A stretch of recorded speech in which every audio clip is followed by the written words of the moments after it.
Hi hello నమస్తే. Health tips బడ్డీ ఛానల్కి స్వాగతం సుస్వాగతం. ఈరోజు మన టాపిక్ దగ్గుని ఇంట్లో లభించే కొన్ని పదార్థాల ద్వారా తగ్గించడం ఎలా. వాతావరణంలో కలిగే మార్పుల వలన, వైరల్ ఇన్ఫెక్షన్ వల్ల పలు రకాల ఆరోగ్య సమస్యలు బారిన పడటం సర్వసాధారణమే. అయితే వీటిలో దగ్గు గురించి ముఖ్యంగా చెప్పుకోవాలండి. ఎందుకంటే చాలా మంది దగ్గు తగ్గించుకోవడానికి మాతలు వేసుకుంటారు, దగ్గు మందు తాగుతారు, గోరువెచ్చటి నీటిలో ఉప్పు కలుపుకొని పొక్కలించడం, ఇలా దాదాపుగా అన్ని రకాలుగా ప్రయత్నిస్తుంటారు. అయినా దగ్గు ఏ మాత్రం తగ్గకుండా వేధిస్తుంది. ఇలాంటి సమయంలోనే దగ్గుపై ఆఖరి అస్త్రంగా ఇంట్లో లభించే కొన్ని సహజ సిద్ధమైన పదార్థాలు పనికొస్తాయి. ఇవి దగ్గుపై ప్రభావాన్ని చూపి సమస్య నుంచి సత్వర ఉపశమనాన్ని ఇస్తాయి. మరి అవేంటో తెలుసుకుని మనము ఓసారి ట్రై చేద్దాం.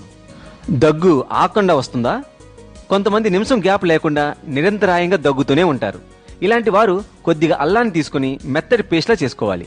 దీన్ని ఒక కప్పు నీటిలో వేసి కాసేపు మరిగించాలి. ఈ మిశ్రమం గోరువెచ్చగా అయ్యేంత వరకు ఆగి ఆ తర్వాత తీసుకోవాలి. దీనికి అవసరమైతే కాస్త తేనె, నిమ్మరసం కూడా కలుపుకుంటే మరింత మంచి ఫలితం ఉంటుంది. ఇక పొడిదగ్గు. పొడిదగ్గు చాలా మందిని ఎక్కువగా ఇబ్బంది పెడుతుంది. ఎవరితోనైనా ఏమైనా మాట్లాడదాం నోరు తెరిస్తే చాలు మాటల కంటే ముందు దగ్గే వచ్చేస్తుంది. ఇలా ఎక్కువగా దగ్గడం వల్ల ఛాతీలో మంట కూడా వస్తుంది. ఇలాంటి వారికి పసుపు బాగా ఉపయోగపడుతుంది. ముందుగా ఒక పాత్రలో అరకప్పు నీటిని వేడి చేయాలి. నీరు మరుగుతున్న సమయంలో చెంచా పసుపు, పావు చెంచా మిరియాల పొడి, 2-3 చిన్న దాల్చిన చెక్క ముక్కలు వేసి కనీసం 5 నిమిషాల పాటు ఈ మిశ్రమాన్ని మరిగించాలి.